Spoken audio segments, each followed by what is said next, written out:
বুঝলি সজীব, বয়স তো বাড়ছে কিন্তু ওদের যে অবস্থা এই ক্লাস 5 এর বাচ্চাদের মতো। কিছু একটা তো করতে লাগবে।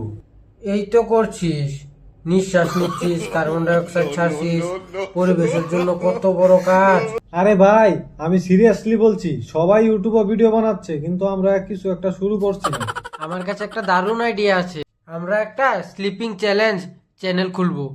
কে কতক্ষণ ঘুমাইতে পারে। আমি তো অলিম্পিক্সে গোল্ড মেডেল আনবো। তোর মাথায় এগুলা ফালতু চিন্তায় আসবো তো।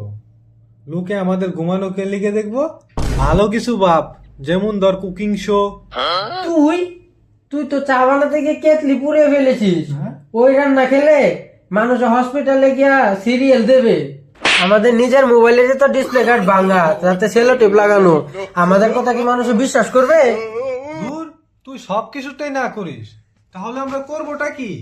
শুন প্রকাশ, আমরা যে যে বসে বুকাদের মতন ঝগড়া করতেছি, এটাই রেকর্ড করিয়া ইউটিউবে ছাইড়া দেই।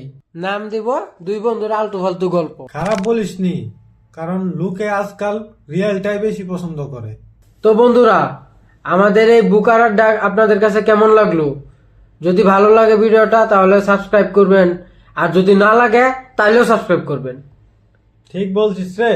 সবাই like and share, comment, subscribe যা আছে সবকিছু করে দিবা। Bye bye. টাটা।